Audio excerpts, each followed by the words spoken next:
Are you tired of being overcharged and forced into paying a monthly subscription for your Mac and Windows software? Well, if you are, currently we're having a 50% off discount on all the latest Mac and Windows software, such as AutoCAD, SolidWorks, Photoshop, Microsoft Office, and much more. Our 50% off discount will be ending soon, so be sure to text us "Need Software" to 323-405-1341. That's 323-405-1341. We aim to please, so expect 24/7 technical support, the latest premium software, instant software links delivered to your email, and PayPal buyer's protection guarantee.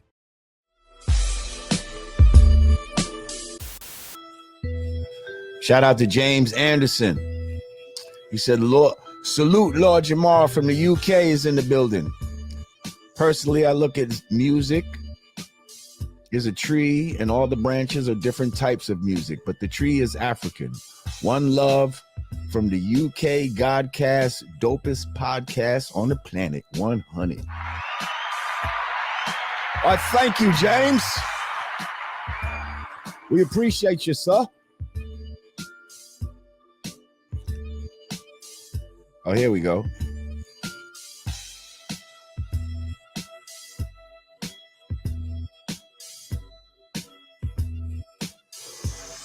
And it goes a little something like,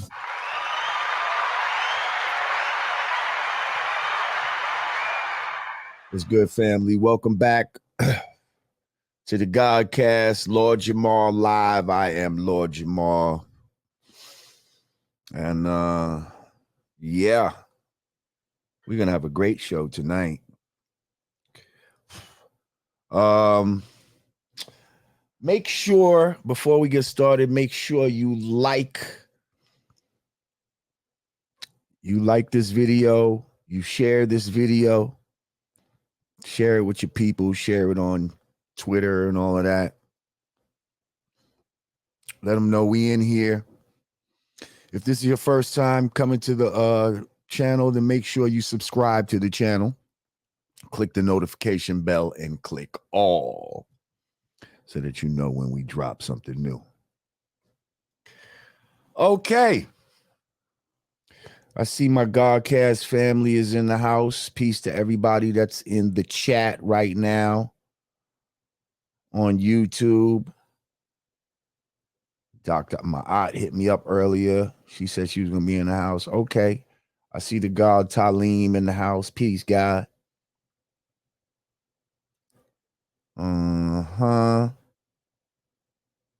Yeah, you see my shit ain't looking all blurry and all that. It's looking crispy now, right? What had happened was I had to update my software. A lot of times when you deal with like Pro Tools and all these music softwares, they tell you not to update the computer software because it could mess up their shit. You know what I mean? So I wasn't updating my shit, and by not doing that, it was making my whole computer like just mad slow and sluggish and all of that. So I did some research, and they were saying one of the things was to update your joint. And so that's what I did. And now we good. All right, let's clap it up for that. So, okay, let's get into it. Everybody's been talking about hip hop and, you know, what they think they know about it. And, you know, quite frankly, if you're not a gentleman of a certain age, at least 50 and up, but even older than that, really, if you really want to talk about the beginnings, man, you need to be at least 60 years old, sir. So we got some real pioneers in the house tonight.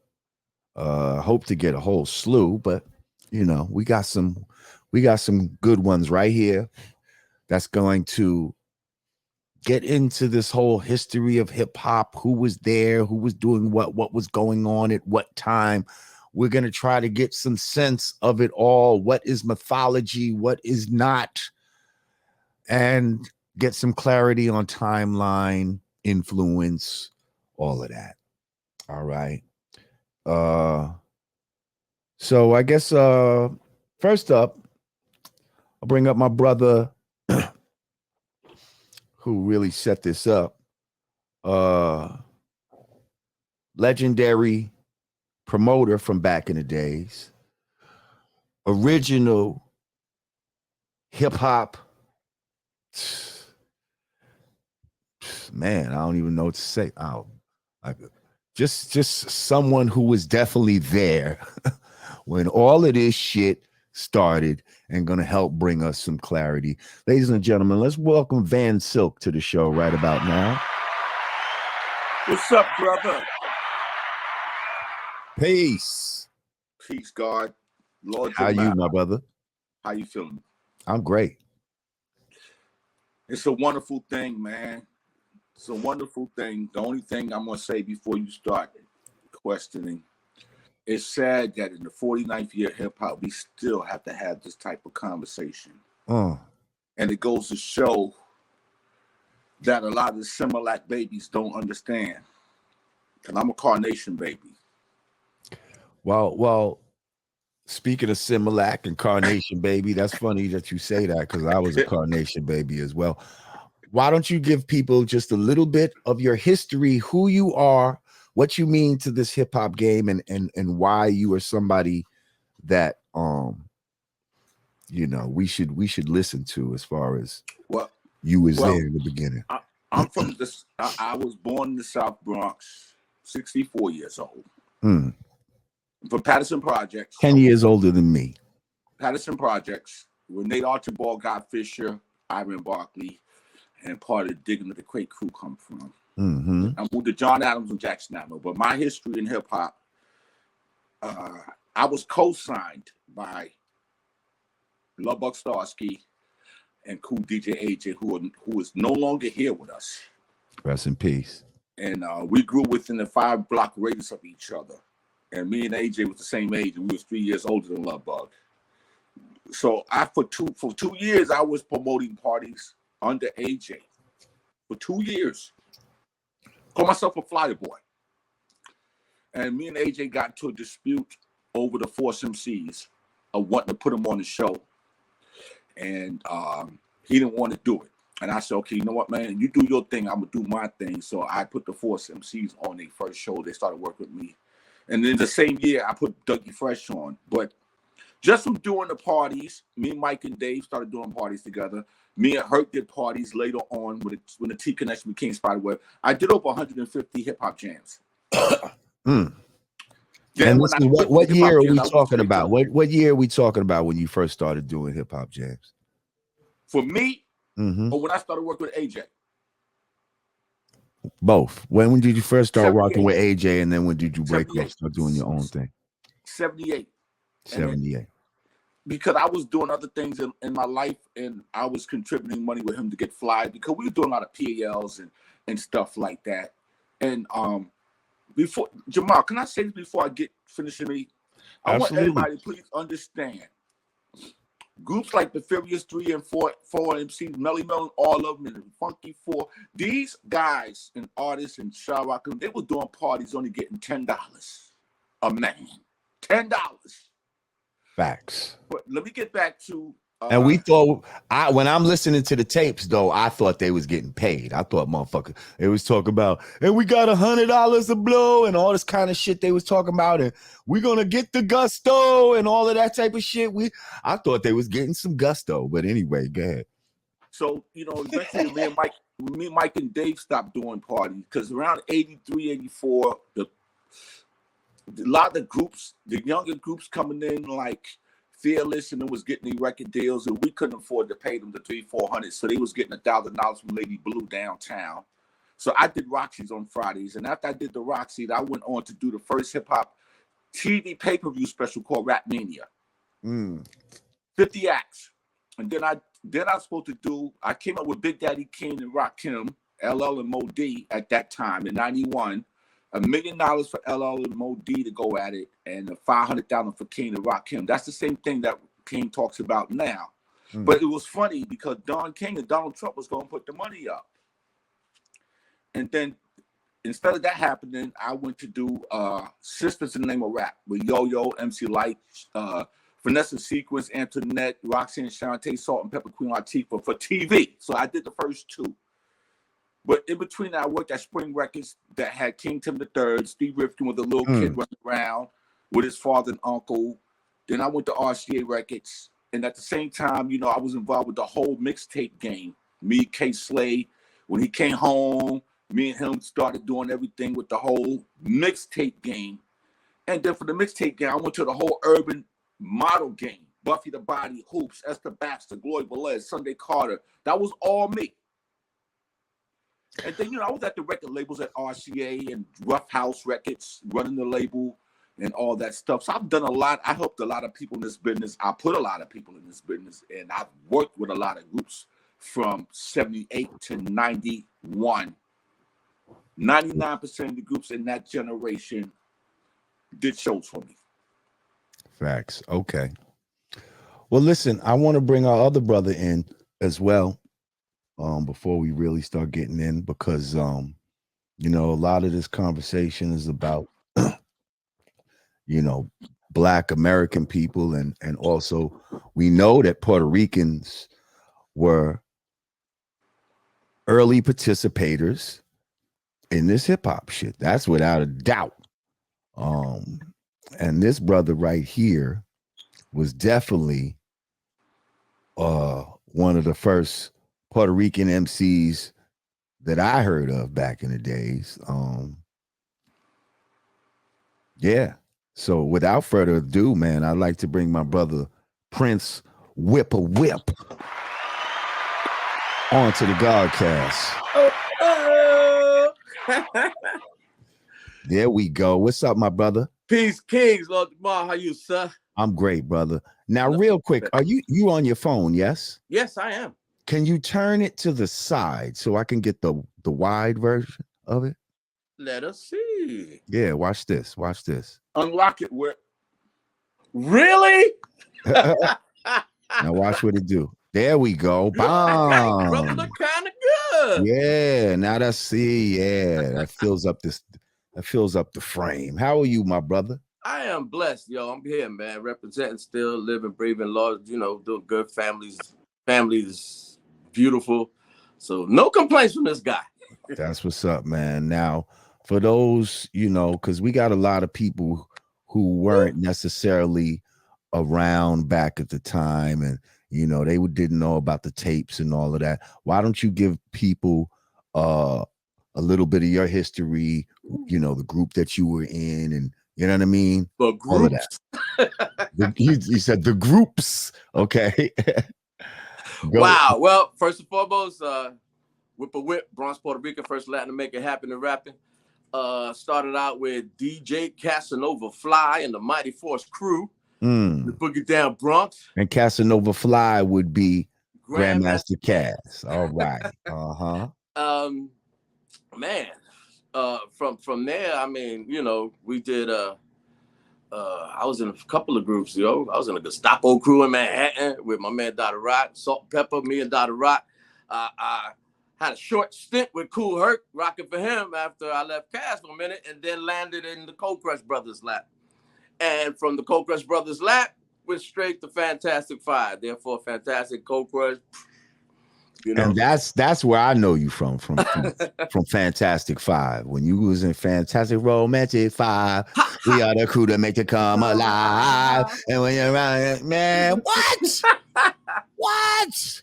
Stop it.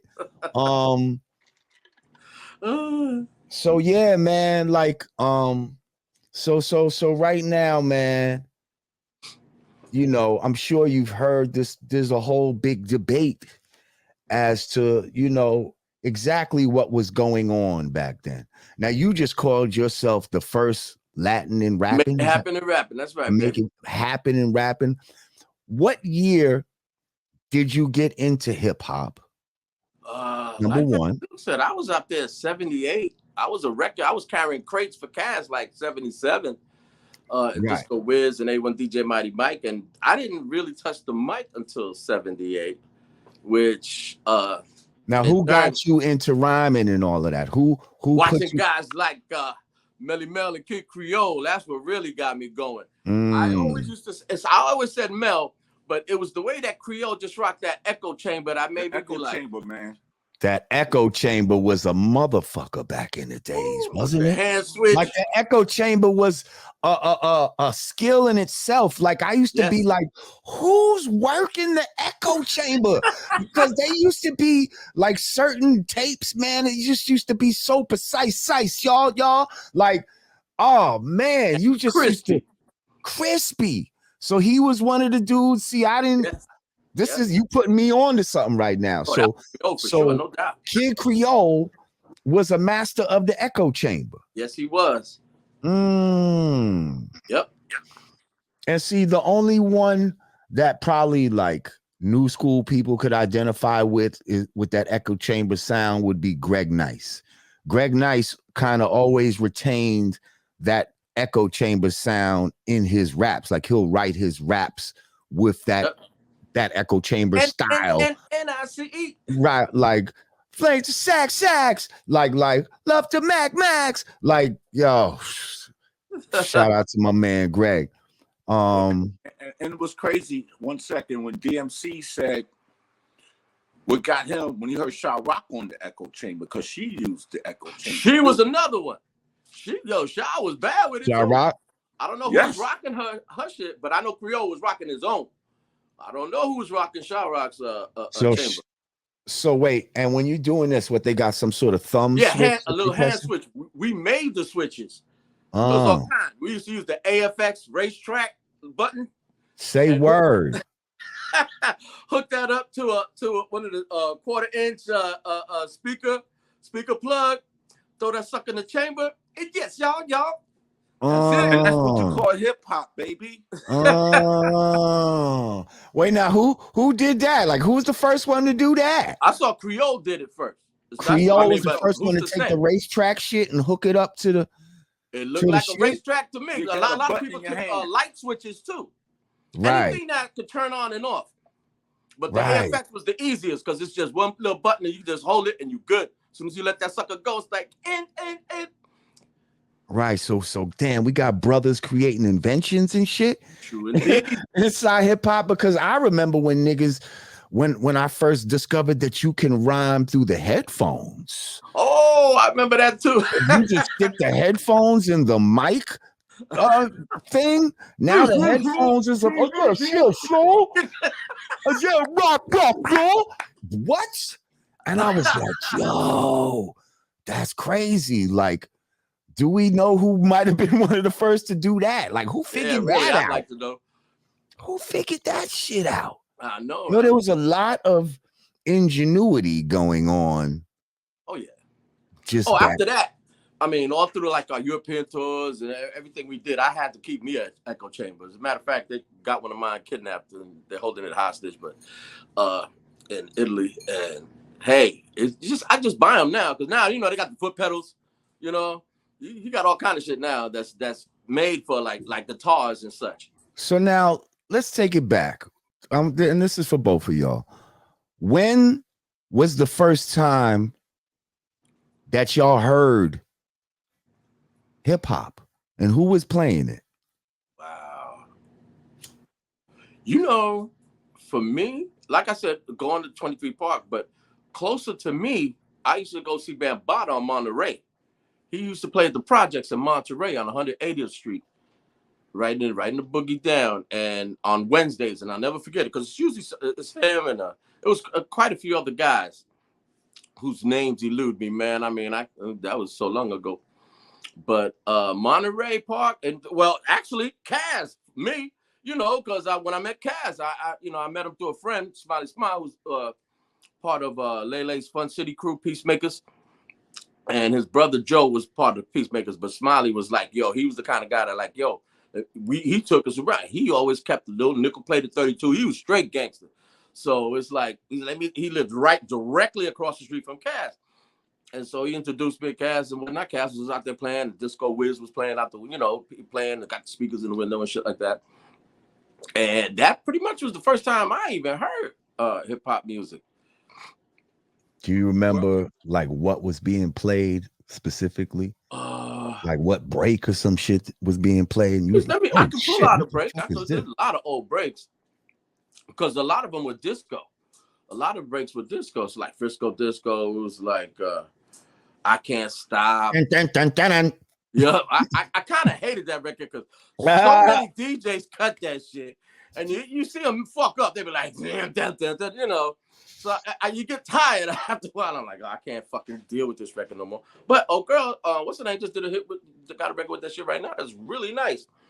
I forgot her name. It'll lose me, but yep, like Frisco Disco, Apache. You know, I never heard of Apache. You know, I heard the bongo rock. I'm like, what the fuck? And and Cass was just doing a thing. Now at that time, he wasn't rhyming yet. He would speak. He do the Hollywood thing. Is like, promote and take when the next jazz is this, that, and the other. It wasn't until a little later on that we just started writing. Because I remember one time I said, yo, I gotta get that mic. We was at a park on 188th and Webster about a PAL. Because that was our stomping grounds, a PAL. That was our area. We had the Blue Lagoon there. PAL. We had what was the name of that Burger King that was on Burnside? Your Spot. They used to call it Your Spot. Your Spot, yeah. Jerry Bloodrock. Yep. Jerry Bloodrock. That's right.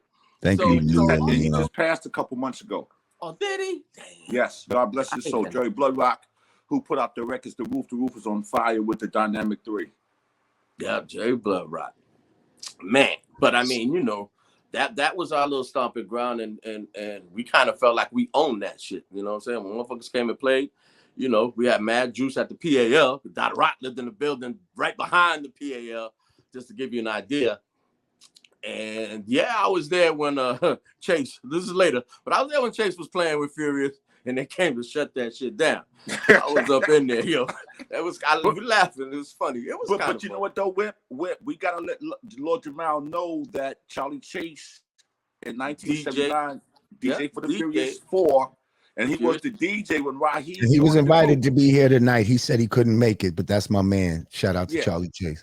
But he was the DJ when Raheem joined the group at the Forest Community Center in Forest. Right. He was a DJ. Yep. And I keep hearing a lot of stories about Raheem. Like Raheem was a very wanted individual, from what I hear, like in different groups. Because Chirac says that Raheem was with them before he was with Flash and them. Oh yeah, Raheem was with them first. Lord Jamal's gone. And we got the show. Hey, yo, this you is text a Ruby? takeover. You hit Ruby?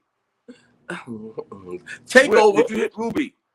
Yeah, I hit him. My bad. No, look, I started singing. This is a takeover. We taking over. I'm glad y'all didn't leave. That happened one time, and somebody just froze and they just left. Well, you know what, Lord Jamal? Raheem started with the Funky Four.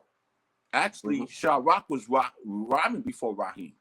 Right. This is what I'm saying. Like, cause she told me, she was like, I'm not the one more.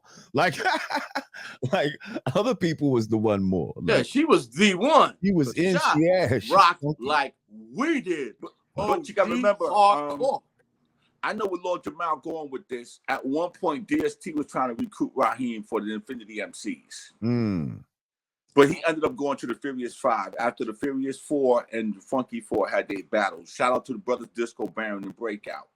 But I want to answer your question because Whip said something important.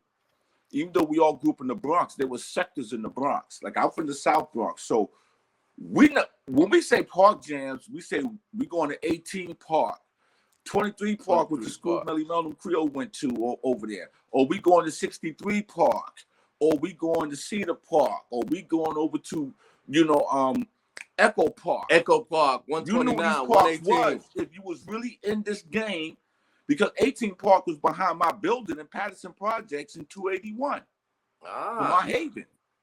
63 Park was Mean Gene, L Brothers, all that, or Boston Road. Mario, yes. Now let's get to what a lot of people want to know.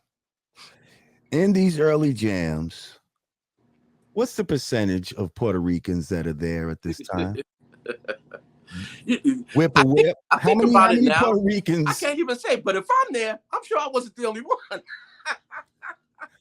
I mean, it was a lot of black folks, but yo, trust you me, there was a lot of Boricuas in there. But no, we're not saying that Boricuas was there. But at one point, somebody put out a statistic of saying 50-50. That it was about 50-50 at these jams. See, that's where I'm stumped, because that was so long ago. It was never, I know for a fact it was never 50-50. And I just need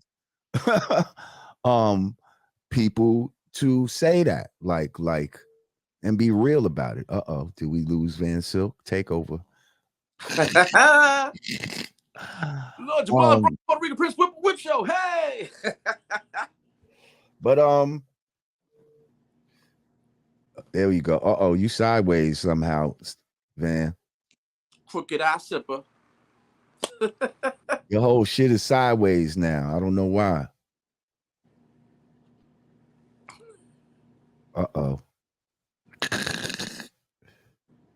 Freeze. Yeah, this shit is frozen. Rock.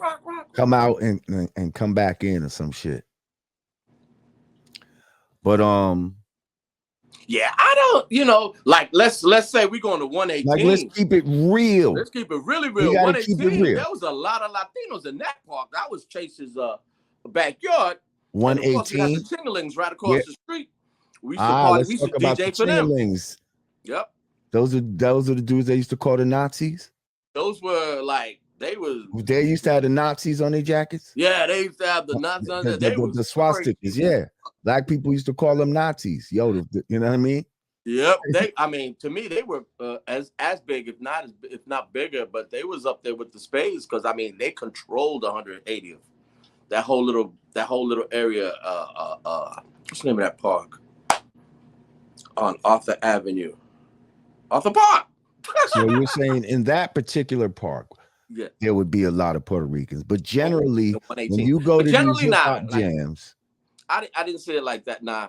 And I say that it's just hard to look back and say who's what and what's what, because it's like a lot of people was like, yo, I remember when Doc found out that I was Puerto Rican. He was like, what? You heard me and my mom's going at it. He was like, oh shit. And I'm like, what? You don't speak Spanish? I thought everybody spoke Spanish. I say that all the time. Now, growing up as a Puerto Rican in the Bronx, like what was, now keep it real too, what was the culture? What was the culture like towards black people? Like, how did your family feel, especially towards American blacks? And that's kind of interesting because I'm going to tell you, my grandmother was prejudiced. My dad was black. And my mom's married my dad henceforth Whipple whip. But I didn't find this out till after she even passed. It took my sister, my younger sister, bless her. She got a birthday coming up in a couple of days. Carmen, I love you. Virgo. It's Virgo season. I got one coming up soon. See? Yeah. And, but they never let us see it. But now that I think about it, I'm like, but see, they lived in the same building and everything. We lived in the same building because my mom's and dad split up. So dad was the one being the mom and raising me and my sister. And grandma lived upstairs on the 5th floor. So it was really cool because that's when I had to go stay in Manhattan. I was living in Manhattan at the time on 149 in Riverside, between Broadway and Riverside. I went to PS 186 on 145th Street. But yeah, that, and there was a lot. And then see, my pops, this is what I love about my life right now. Because what he instilled in me is phenomenal. Because here it is, a black man in the 60s, riding the Cadillac, toting the gun legit, because he was a jeweler. And he just, to this day, I'm driving Cadillac, I'm dad, yo. He gave me a niche in life. So what do you say about stuff like that? But there was definitely, no doubt, some racism there. Yo. You can't even walk through Little Italy. I had to go to school. I went to Roosevelt. I lived on 130 Valentine. Like I said the other day, you have to go through Fordham Road to get to school instead of cutting through 188th Street down 3rd Avenue and cutting through Babgate and stuff like that. So without the Italians trying to be like, yo, what the fuck y'all doing over here type shit, And like when you was young, You was Puerto Rican, but you was hip hop. So what did your style and all of that lean toward? Like, you know what I mean? Let's say like this. At home, like every Saturday was like clockwork. You know, mom's is up early. She wakes us up by playing salsa music. Time to clean up. Let's do this, da da da. So, you know, it kind of made, you know, chores kind of like cool in the gang. But like I said, we was raised with so many. See, I was raised in both the Bronx and Manhattan. And I want to talk about my block in Manhattan because, I mean, I got to give shout out to guys like we had like Asian brothers, Benny Ing, Benny Harvey, Mel. We had Puerto Ricans, we had black, we had white Mike. Yo, it was a melting pot in Manhattan. And we were real. I was young at that time. I think I was like 8, 9 years old. And so that part, we never saw nothing until I went to the Bronx. And I'm like, everybody out here is Spanish. You hear congas everywhere. and, you know, music's playing everywhere. Everybody blasting shit out their windows. So that transition was kind of interesting because I lived in Puerto Rico for a couple of years. We moved out when my pops and mom split up. So, you know, it was one of those, hey, you go this way, I go this way. And when I came back from Puerto Rico is when I moved to the Bronx. But the culture was, I mean, I thought everybody lived the same culture. To be honest, I swear. I'm like, you don't speak Spanish? What the fuck wrong with you? That was my thing. I swear, I thought everybody spoke Spanish, yo. I'm like, what? But I'm saying, like, once you get into hip hop, like, what kind of gear and shit was you wearing? Oh, now we got the hip hop. You know what kind of gear I was wearing? Teardrops, mock necks, British Walkers, fucking Swedish knits, Pumas, fucking Pro Kids, you know. Now was that shit that black people was rocking? Was that black people's style? Was that style? You know was that was Puerto Ricans traditionally rocking that, or was that the shit that black people was rocking? Certain cool motherfuckers like Disco Wiz. Cool motherfuckers. Wiz Speak on it now. Decked. But was Puerto Rican people traditionally wearing that? You kind of had to be on some hip hop shit, not right? till way later. Hell no. So you had to be fucking with black Americans in order to dress like that. Oh yeah, you definitely, because hey, you know, it definitely, yeah, for sure, no doubt. Mm-hmm.